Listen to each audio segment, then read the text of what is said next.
subverter isto aqui um pouco, porque há aqui uma barreira entre o cá e o lá. E esta é uma barreira que nem dá para pensar na perspectiva de Carl Schmitt. E vamos continuar com a subversão. O constitucionalista nazista também pode ser citado. Mas, antes de começar, aquilo que está ali em cima não corresponde exatamente à verdade. Foi necessário, devido a um mal-entendido, acrescentar também a situação no Brasil. Eu pensava que o Dr. Walter Capanema ia tratar, ele pensava que eu ia tratar, e ficou ali num limbo do nada. E assim, já não houve tempo de alterar esta capa, mas também falaremos do Brasil. Eu não vou responder à luva que ontem o nosso grande amigo Coriolano deixou. Eu não serei exatamente reacionário troglodita, mas sou conservador, quero dizer, sou do direito. Em primeiro lugar, sou de direito. E em segundo, sou de direito. E em terceiro, também. Isto é uma formatação à antiga. Very old school. Direito não é sociologia, direito não é filosofia, direito não é poesia, ainda que haja ilustríssimos escritores, poetas e outros juristas. Bom, até temos aquela amiga nossa, da Thaís, que em São Paulo tem livros sobre rimando e ensinando direito. Bom, e aqui isto já ficou não direito, mas já fica para o lado do torto. Não, eu não estou brincando. A ideia entre o direito e o torto foi muito estudada pela filosofia. Como é que se diz em common law fontes de obrigações? Fontes de responsabilidade civil. Torts. Verdade? O torto é o contrário do direito. Sim. Não é para rir, é mesmo... Isto são as fontes, aliás, fontes também é metáfora. Aliás, é uma metáfora tão forte que é assim em português, espanhol, italiano, até em alemão. Aliás, fontes de direito em alemão também se diz Quellen, Rechtsquellen. Mas ia ver isto com o Dr. Jova, eu vejo ali que eu teria como 3 semanas na praia, pelo menos, para ficar com a cara como estou vendo. Ali está menos ruim, mas o que eu estou vendo? Primeiro aspecto. Se recordarão que há cerca de um ano, pelo mundo inteiro, houve milhares de sistemas que ficaram bloqueados, em primeiro lugar, por abril, aproveitando um exploit que a própria Microsoft lançou um patch ainda em fevereiro, ou os ataques ditos do WannaCry. Depois, houve uma nova onda com o Petya, NotPetya, em junho. Isso é importante, mas temos que pensar juridicamente. E nem vale a pena dizer que só existe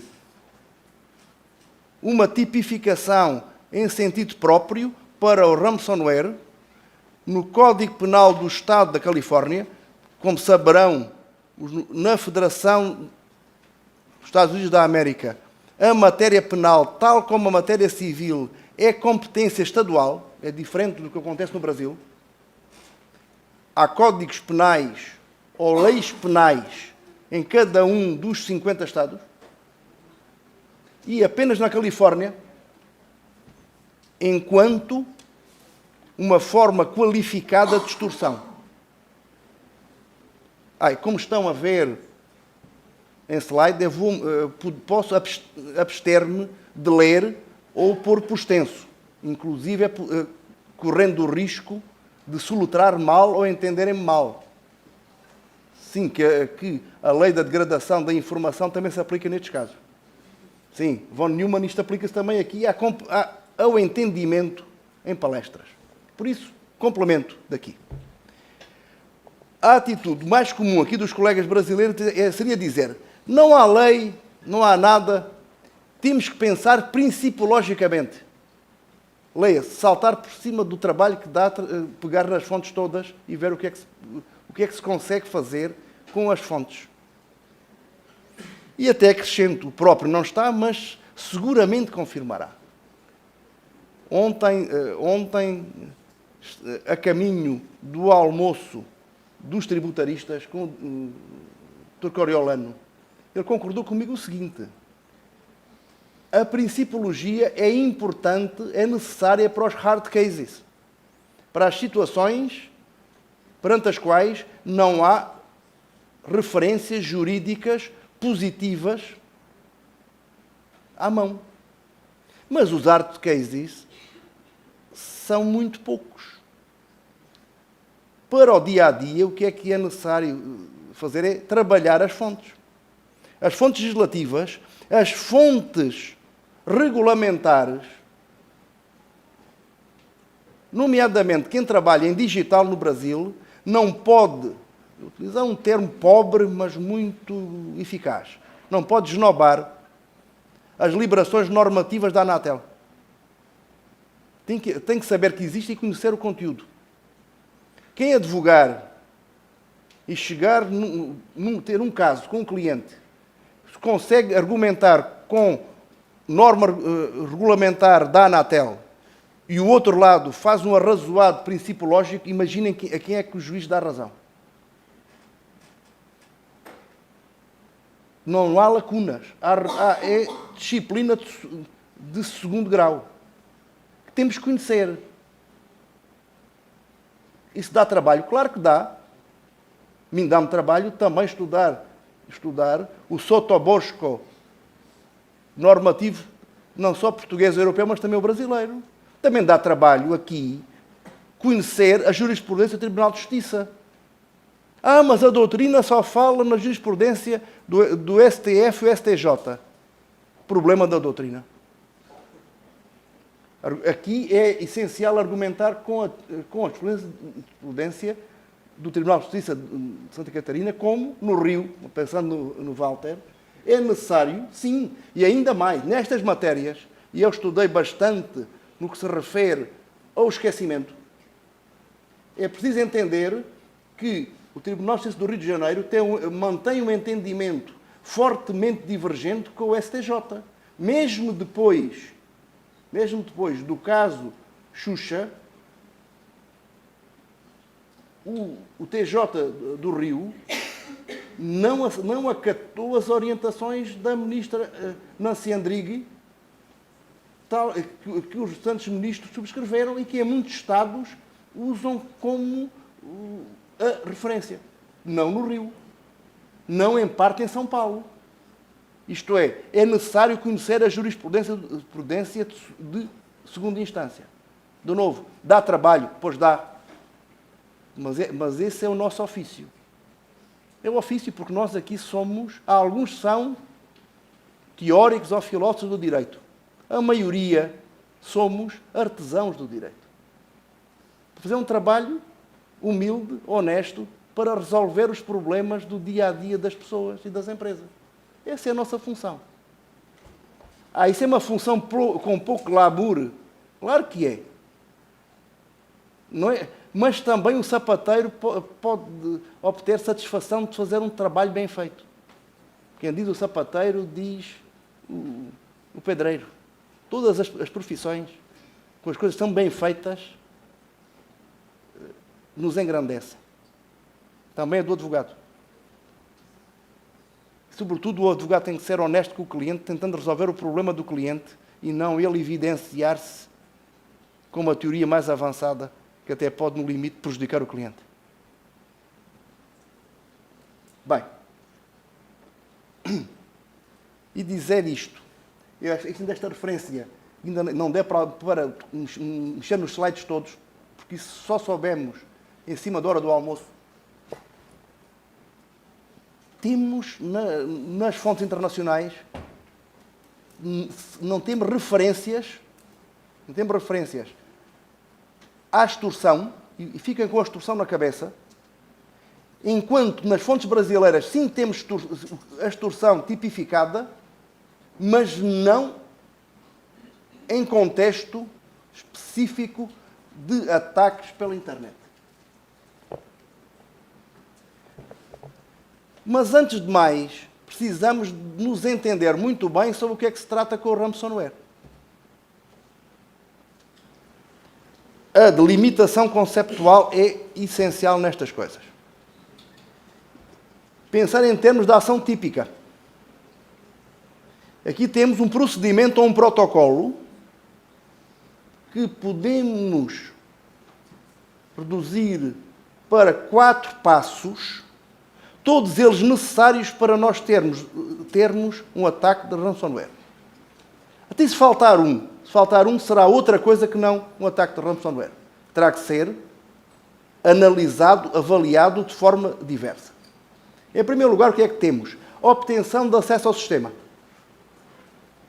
É depois necessário distinguir se esse acesso foi conseguido por meios exclusivamente técnicos ou através de formas de engenharia social. Através do engano. Depois, o que é que de conseguir entrar no sistema, haverá uma cifragem, a encriptação. A encriptação é um anglicismo, seria em português uma cifragem ou uma codificação. Nós temos de decifrar. Daí aqui é de cifra. A introdução de um código que encripta ou que cifra a partir de um sistema de bases de chaves assimétricas que também cria uma identificação personalizada para aquele sistema.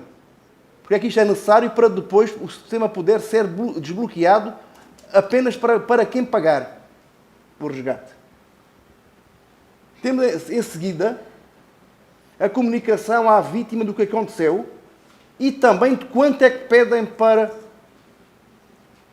desbloquear o acesso aos ficheiros.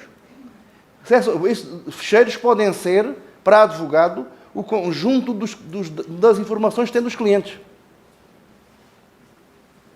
Ou as informações que uma empresa tem dos fornecedores ou dos clientes, ou pode ser todo o arquivo. Bem, dizer que é importante, no ransomware, os resgates tendem a ser de montante pequeno. A ideia é que isto é quase no modelo de negócio de supermercado, querem ganhar muito pedindo pouco a cada um. E porquê é que pedem pouco a cada um? Normalmente algumas dezenas de dólares. Porque se pedirem pouco, sobretudo para evitar custos reputacionais, e falou-se isso ontem aqui, o que é que acontece? O administrador de sistema de um município, de uma empresa, de um escritório, até paga do próprio bolso para que não se saiba. O administrador de sistema, e há aqui gente de computação, para não ter que dizer ao administrador ou ao gerente que não foi capaz, nomeadamente, de atualizar as proteções. Ficando mal visto ou ter a caminho da porta da rua, paga. Como também o pequeno empresário, paga. Paga para quê? Para que os clientes não saibam que os dados deles puderam vazar. Aliás, na sequência de todos estes ataques, eu conheço bem, até por contactos com a nossa polícia, nossa de Portugal, houve centenas de sistemas que foram atacados, cifrados, e, depois de tudo, a polícia recebeu uma queixa. Uma. Os outros calaram-se. Porquê é que se calaram? Para que não se soubesse. para não arriscar que os clientes fossem para a concorrência. Portanto, pede pouco. Também em criptomoedas. Porque, de momento, as criptomoedas não serão rastreáveis. Também é necessário um endereço. Aliás, a questão do endereço foi importante para o NotPetya saber se haveria ou não um ataque de ransomware, porque esse endereço rapidamente ficou bloqueado. Não tinham meios de depois cobrar os resgates. Depois de receberem a vítima, enviada à vítima, uma chave que permite decifrar o sistema. Isto é ransomware. Primeira referência, e eu aproveito mais aqui alguns minutos para os pôr a par do Sistema Global de Fontes. Nós temos a Convenção de Budapeste, por extenso, Convenção do Conselho da Europa sobre Cibercrime. A Convenção de Budapeste é de 2001. Veio do Conselho da Europa, e o Conselho da Europa, telegraficamente, é uma organização de cooperação política e cultural que não tem a ver com a União Europeia. Será o mais próximo da Organização dos Estados Americanos. Não é o Mercosul, será a OEA. E o Conselho da Europa, na falta de uma iniciativa das Nações Unidas, substituiu-se às Nações Unidas. E o que importa, deixei ali, creio que claramente expresso, é que a iniciativa para a Convenção do Cibercrime, cujo objetivo consiste em encontrar, se não uma unificação, mas pelo menos uma harmonização, é que se os tipos criminais não existirem num determinado país ou existirem de forma diferente, o enforcement, diante de crimes para os quais a distância física é irrelevante, o enforcement, a aplicação efetiva, será pelo menos problemática. Leia-se, por exemplo, no Brasil, se não existir aqui um determinado tipo criminal, as possibilidades que um terceiro país tem de obter a detenção e extradição de um nacional que esteja no Brasil são muito poucas. Porque se não é crime no Brasil, não se porá o caso de ativar esses meios de cooperação judicial e policial, que, aliás, a Convenção de Budapeste também prevê. E mesmo assim não é fácil. Ainda há poucos dias, na Alemanha, a propósito dos movimentos independentistas da Catalunha, o que seria que o governador, o presidente do governo catalão, estava se deslocando de carro da Finlândia de volta para a Bélgica, foi detido na Alemanha. Espanha emitiu um mandato de captura no âmbito da cooperação que existe, e o Tribunal Alemão dizer que esse crime que existe na Espanha de sedição não existe assim na Alemanha, logo nós vamos soltá-lo. Só para dizer que haver um playing field, uma base também de tipificação é fundamental. E isto, vejam, que para além dos Estados europeus, também Estados Unidos, Canadá, Japão e África do Sul, leia-se os países liderantes em termos económicos e tecnológicos, todos os continentes, participaram. O Brasil foi convidado a entrar, mas ficou à margem, por vontade própria. E se alguém pensar que isto era um terceiro-mundismo petista, está muito enganado. Mandato de Fernando Henrique. Ainda mais complicado. ainda é mais difícil de entender. Porque é que o Brasil ficou fora? Esta convenção tem estado aberta à adesão de outros países, mesmo não europeus, aliás, sobretudo não europeus. E o procedimento é muito simples. Um Estado, como já está a acontecer, por exemplo, com o Chile, o Panamá ou a República Dominicana, isto é em andamento para o Paraguai, assinala diplomaticamente que está disponível para ser convidado, que é um pro forma, e a seguir recebe o convite para aderir. Isto continua. Dizer os últimos, para além, por exemplo, do Chile, temos Israel, Senegal ou Tonga, no Pacífico. Esta convenção atingiu o número mínimo de ratificações em 2004 para entrar em vigor. Também dá muito depressa. O que é que encontramos? Direito penal substantivo, que é o que mais nos importa hoje.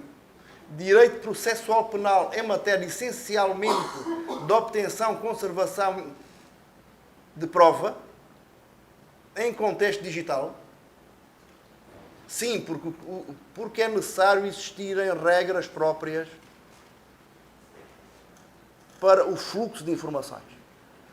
Estou olhando aqui para alguns amigos pensar os juízes.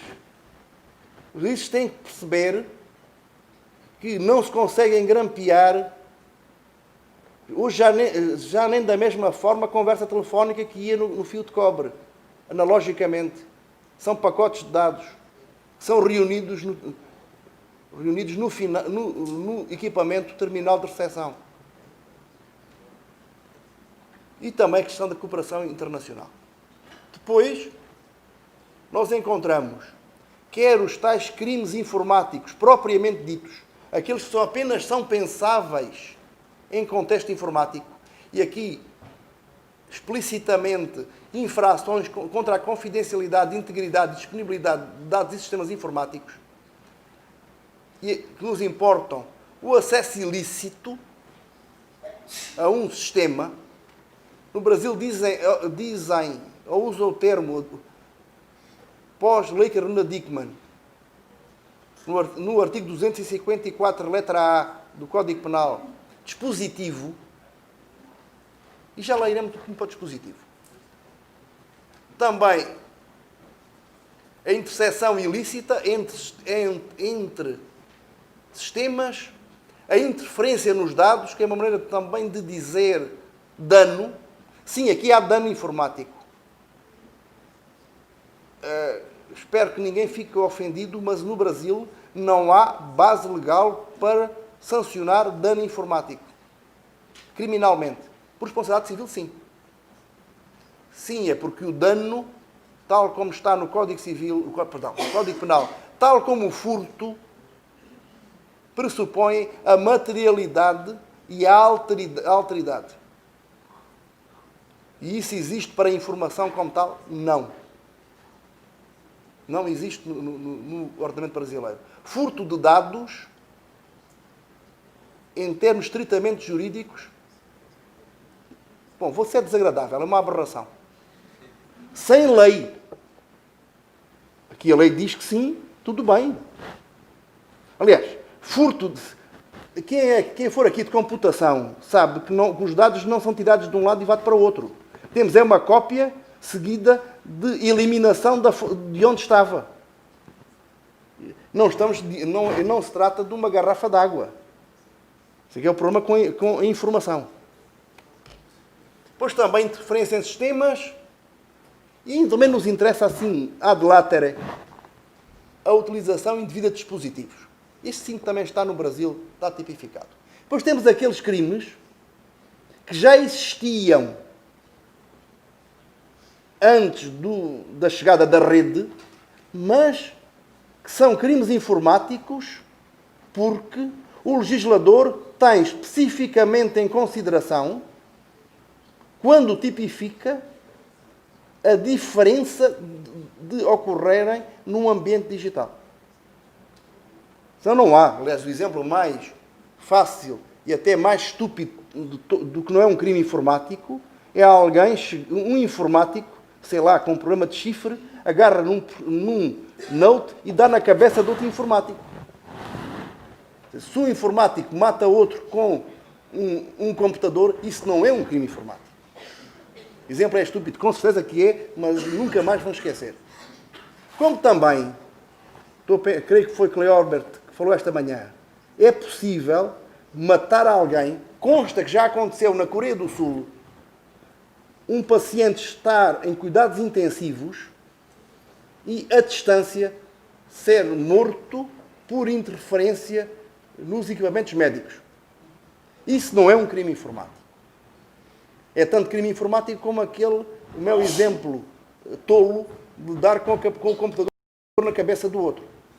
Porque não é um crime informático. Se o legislador tivesse posto designadamente uma forma qualificada de ser através da internet, aí sim já teríamos crime informático.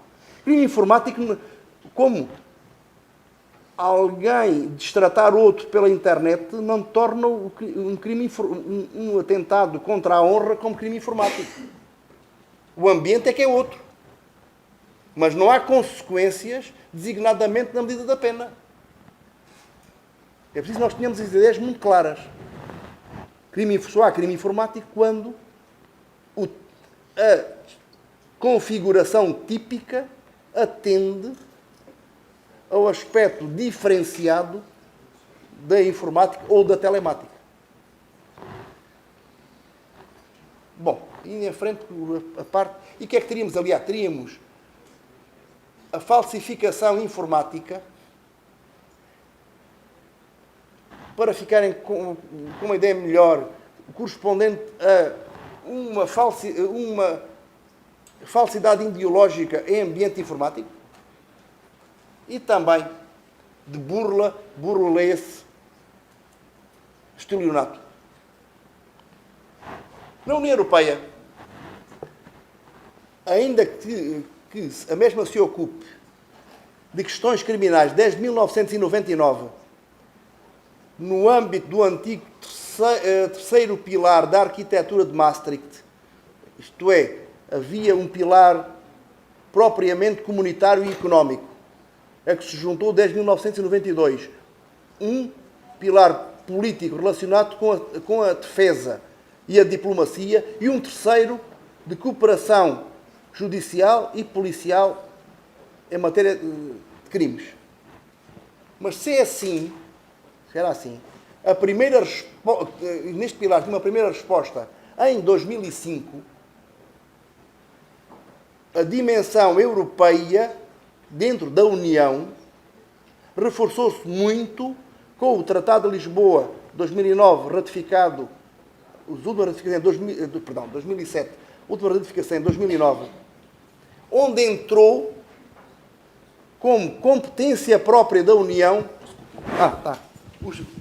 Entraram como competência própria da União a criminalidade informática, considerada explicitamente, ali está entre aspas, propositadamente, como um dos domínios de criminalidade particularmente grave, com dimensão transfronteiriça. Isso e novas ameaças ligadas ao terrorismo e às botnets. A Comissão Europeia ficou aterrorizada com a possibilidade de ataques de DDoS e de bots. Quem é que não sabe aqui o que é um DDoS?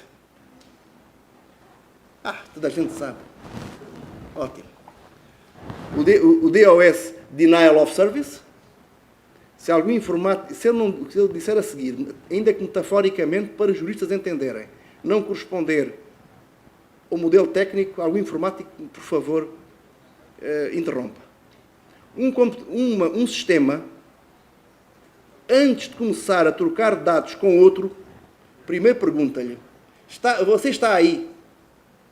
E ele disse, estou. Então, se você está aí, vamos conversar. Vamos comunicar. O que acontece com o DOS, e ainda mais quando é uma rede, ele recebe tantos pedidos para começar a conversar que não é capaz de responder a todos e bloqueia. E o sistema vai abaixo. Não consegue responder a todos os pedidos de início de comunicação. Mas isto é esta diretiva já pós-Arquitetura Lisboa de agosto de 2013. O que é que temos de conteúdos mínimos, previsões típicas? Isto é o mínimo que Estados-membros podem ir mais longe. Aqui temos o acesso ilegítimo a sistemas de informação, interferência legal em sistemas. Já veremos em concreto o que é que se trata. E também nos importa atos com instrumentos utilizados para cometer infrações. Indo para além dos trabalhos preparatórios para um ITER criminal, enquanto criminalização autónoma. Também nos interessam neste domínio, embora só elaborarei se me questionarem, há duas outras diretivas. Uma anterior tinha que ver com a identificação de infraestruturas críticas e planejamento de segurança de infraestruturas críticas, que começaram com infraestruturas na área dos transportes e da energia. Centrais elétricas, centrais nucleares, redes elétricas de transporte. E já o objetivo era prevenção de ataques terroristas ou da criminalidade organizada. E também uma diretiva muito recente, que eu sugiro sobretudo aos colegas que trabalham em segurança, que é a diretiva SRI, que é já de 2016. Segurança de redes e informação. A literatura de língua inglesa chama-lhe NIS Directive, Network and Information Security, nomeadamente colocando padrões, quer de prevenção de segurança, quer de resposta e reporte em caso de ataques. Mas isso... Bom, vamos mais juridicamente, para além deste sobrevoo muito superficial das fontes. Como é que aqueles passos que vimos no ransomware, na falta de uma tipificação propriamente dita, como é que se resolve? Em primeiro lugar, temos a obtenção de acesso ao sistema. O mais comum até é o engano. Ir pela chamada, eu também referi, engenharia social. O tal super hacker, o Mitchnick, passou a ser assim uma figura mediática, de conhecimentos muito básicos de informática. Ele era uma lábia incrível. Ele ligava a pedir a password.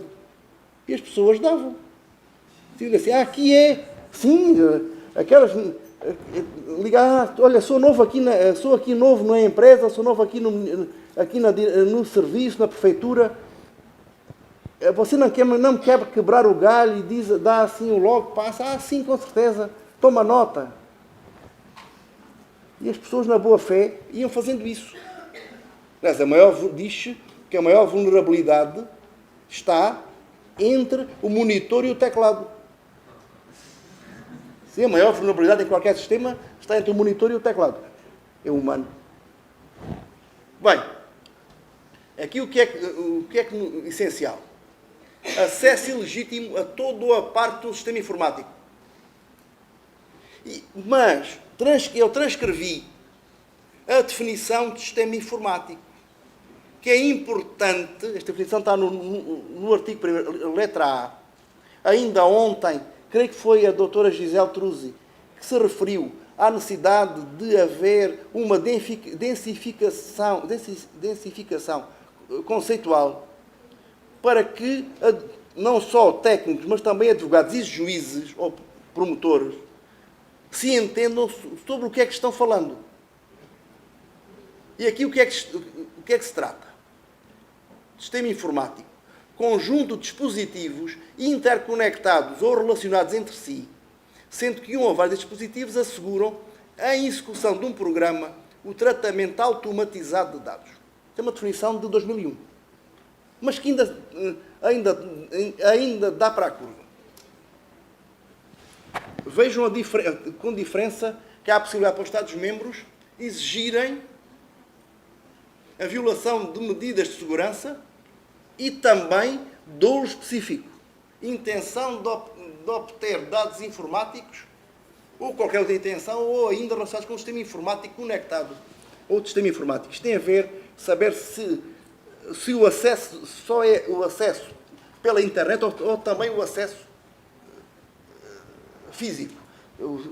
Seria um caso de alguém estar numa empresa ou num serviço, tem o computador, tem o e-mail aberto e vai no banheiro e aquilo que está perto, enquanto o computador não fechou, vai ver o que é que lá está. Isso é uma forma até mais comum de acontecer que nós pensamos.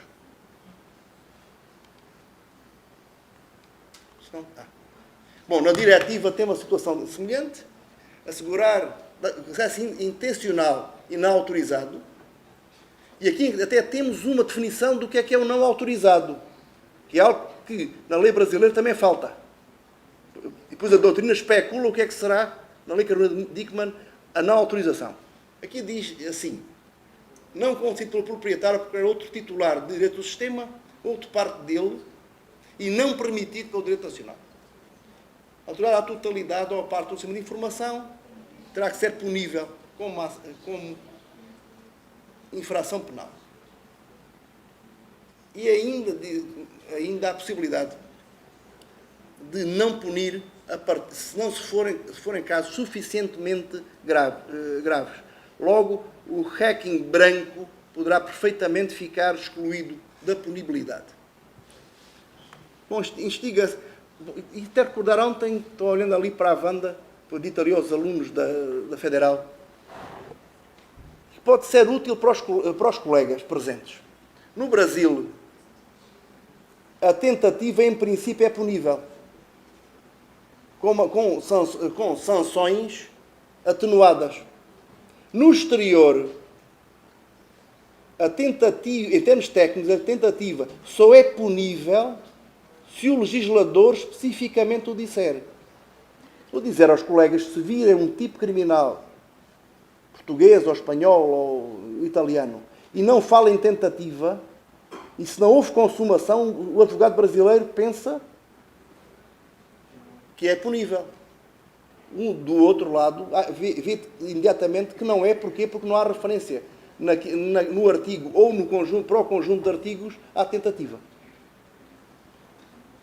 Mas vejam que a tentativa só será punível depois, caso a caso, se os Estados assim o entenderem. No Brasil, isto é o acrescente de última hora, criminalizada a invasão de dispositivo.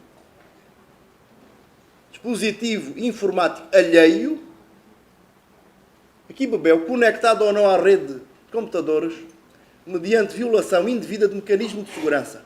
E depois temos dolo específico, e depois eu remeto até para coisas que já fiz sobre isto. E também depois uma tipificação complementar no parágrafo 1º. Aliás, da mesma forma que vimos nas fontes europeias. Mesma pena e cor quem produz, oferece, distribui, vende ou difunde dispositivo ou programa de computador.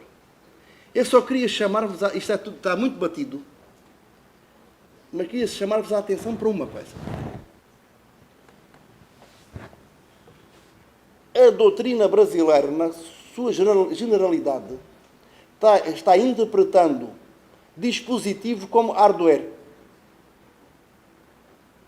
E isso leva, designadamente, na monografia que um especialista brasileiro, que por razões de autoestima achava que tinha que estar nesta mesa, chega com uma série de conclusões absurdas, ou melhor, não são conclusões absurdas, partindo do pressuposto que tem que ser sempre hardware, diz como é, se houver um computador compartilhado, como é do dono, de quem tem a nota fiscal? Se em casa ou numa empresa houver uma intranet, como é? Que tipo de consentimento é que é possível? Ora, e vou deixar que pensem, não há necessidade de absolutamente nenhuma, nem sequer de garantias, ou até mesmo garantista, que o dispositivo não seja virtual. Isto é pensável dentro do mesmo sistema existirem duas ou mais máquinas virtuais, em que haja separações, e não estou a pensar na informação, mas estou a pensar em suporte, e esse suporte sim pode ser energia,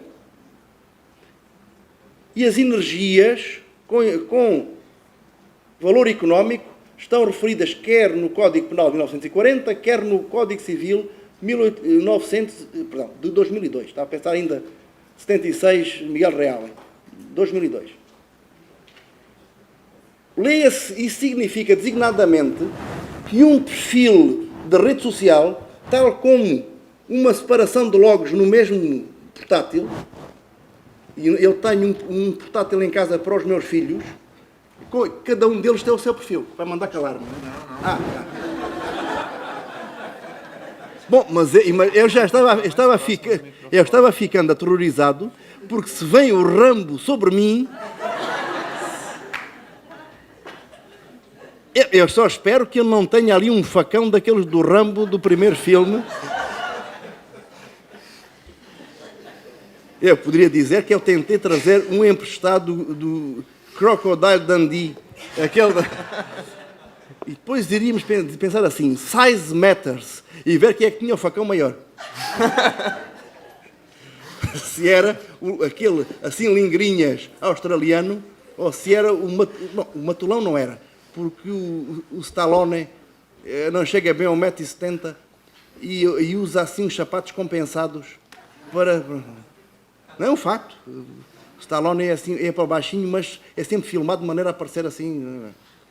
Pronto, olha, há pessoas com complexos. Pronto, daí talvez assim, com umas injeções aquilo melhorasse. Bom, mas injeções para crescimento, está claro. Bom, mas brincadeira à parte. Num sistema que não tenha que ser de hardware, um portátil, é possível ter vários perfis com várias entradas. Não faz sentido nenhum que quem comprou o portátil com a tal nota fiscal é que pode autorizar ou não autorizar ou ter acesso aos conteúdos que estão em todos os perfis. Digo isso, colegas, mesmo a doutrina até de amigos, eu já pensei isso, interpretando o dispositivo de forma leviana, se aqui os dispositivos terão que ser de hardware. E que quem é que sabe que é uma máquina virtual? Informáticos sabem. É possível ter mais que uma máquina virtual no mesmo sistema, claro que é. E com acessos diferenciados completamente. E o que é que está aqui em causa? Que não se entra na máquina virtual, não é que não se entre no computador ou no servidor. Por isso, não diminuam os vossos legisladores.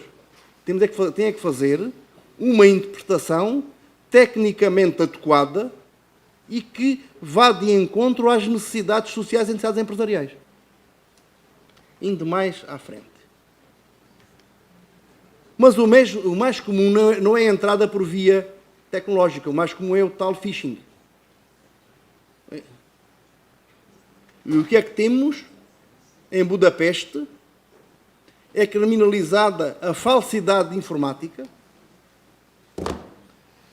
que consiste em introdução de alteração, eliminação ou supressão de dados informáticos que resultem em dados não autênticos, com o intuito, o objetivo que tais dados sejam considerados ou utilizados para fins legais, como se fossem autênticos. E aqui entra também, para além da falsidade, a burla, o estelionato.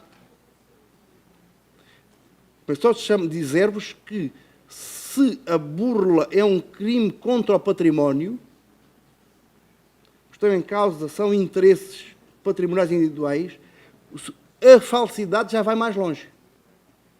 já está em risco a própria confiança no sistema e nos negócios jurídicos. Isto tem implicações nas conclusões finais. No Brasil, o que temos e podemos usar é a falsidade ideológica do 199 do Código Penal. O contexto não é informático, mas nada impede que se pense em contexto informático. O legislador não exclui. Não especifica, mas também não exclui. O mesmo com o estelionato. A ação de obter, para si ou para outros, vantagem ilícita em prejuízo alheio, introduzindo ou mantendo alguém em erro. Essencial do estelionato. Depois temos o encriptamento. Como é que nós podemos qualificar o encriptamento? Em contexto de Budapeste, encriptamento, temo-lo no crime de interferência em sistemas. A versão, depois, para a lei portuguesa de cibercrime, chama-lhe sabotagem informática. Aqui temos esta interferência no funcionamento de um sistema informático através de introdução, sobretudo da alteração de dados. Temos um sistema que deixa de funcionar ou passa a funcionar suficientemente, mas de modo não irreversível.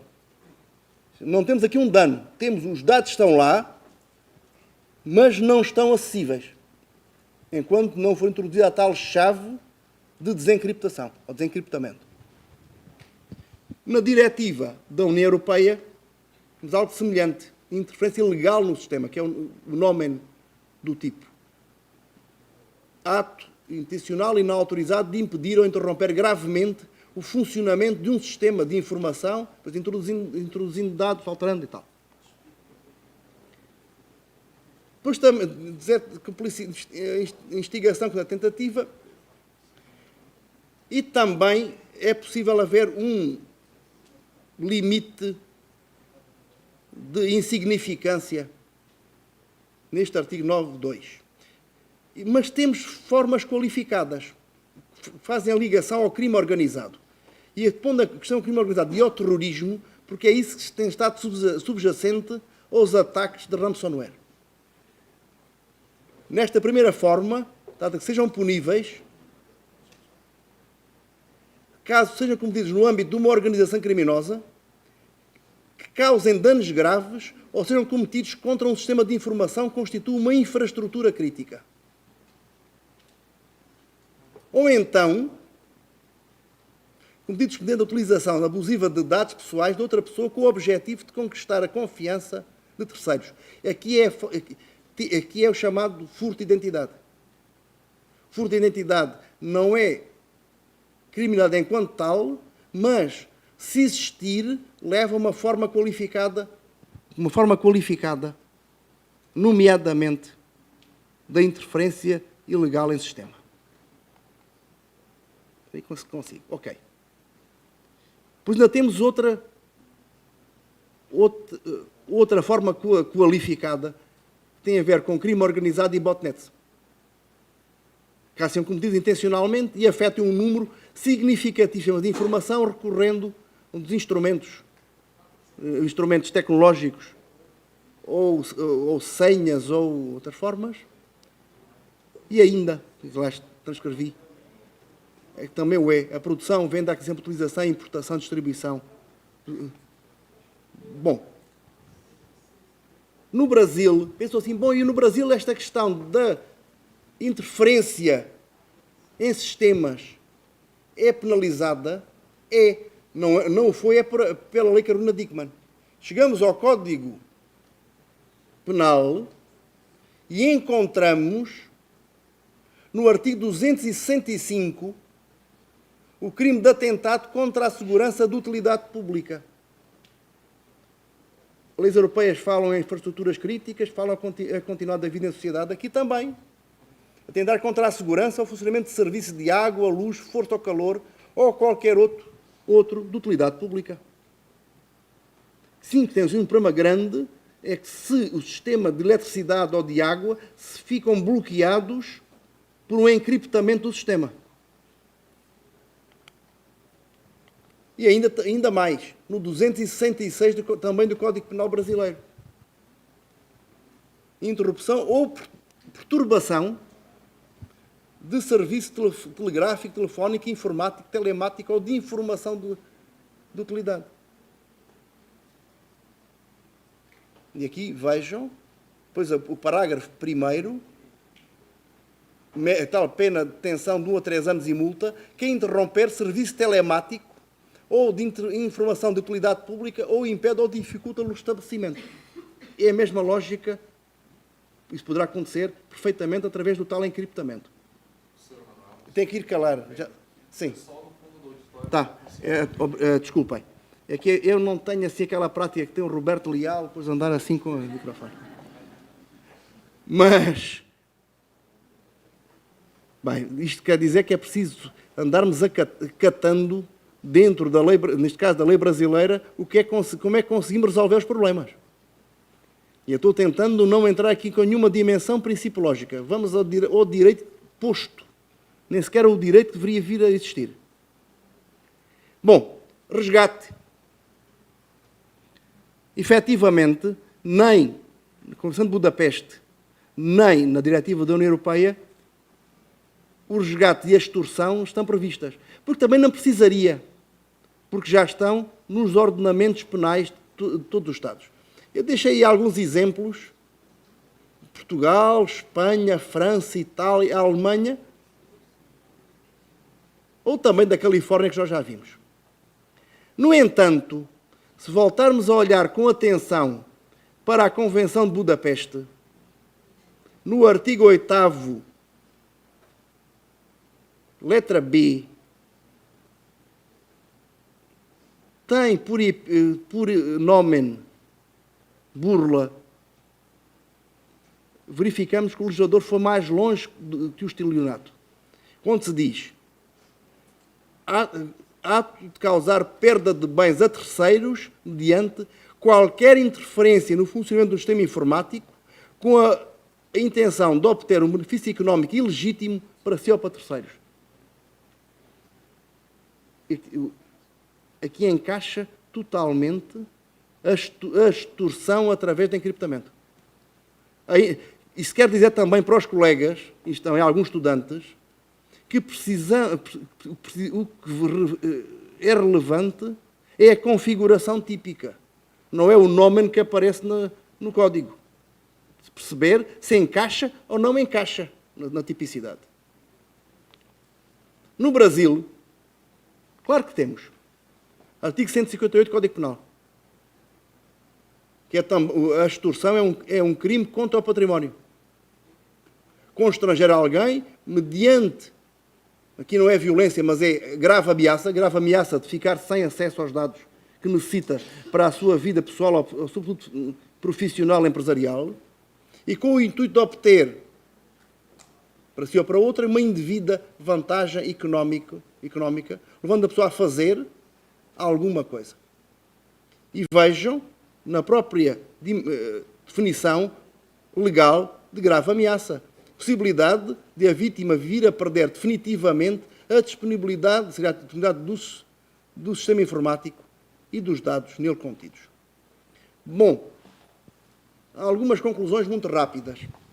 Isto não seria uma situação de concurso ideal de crimes por consunção, porque iria recair sempre na extorsão, havendo ataques de ransomware de pequena escala em particulares, eu creio que sim. Isto é, que a lei brasileira já estaria perfeitamente, ou melhor, suficientemente, acho que é melhor afirmá-lo, suficientemente preparada para responder. Mas temos mais. É que o modus operandi pode interferir não só com bens jurídicos patrimoniais individuais, mas interferir com a própria continuidade da vida em sociedade. E aí já não teríamos um concurso ideal, mas sim um concurso real de crimes, isto é, extorsão mais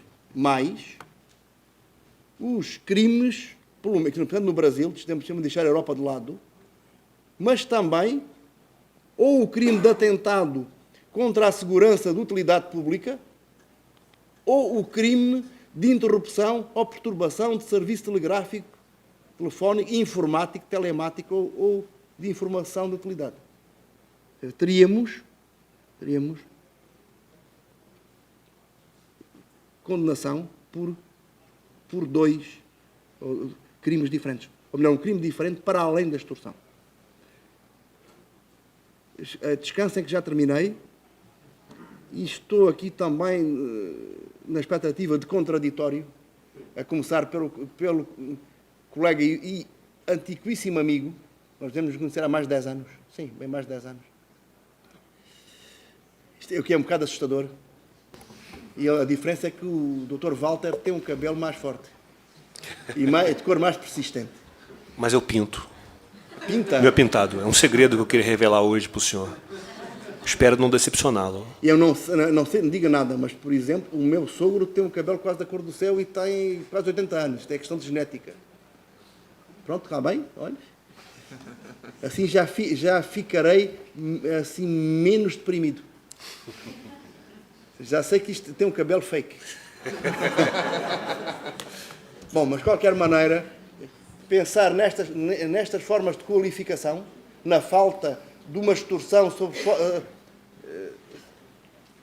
aparente pleonasmo, sob forma qualificada, e gostava também de ouvir Walter e outros sobre o objeto da ação criminal. Não é a ação criminal, o objeto da ação, a questão do dispositivo. É que se pensarmos o dispositivo não só como um computador ou como uma pendrive ou outro meio informático, hardware com algum software, mas puder ser tudo em software, as conclusões que tiramos da Lei Carolina Dickmann e o próprio âmbito de aplicação efetivo puder-se ampliar geometricamente. Obrigado pela paciência.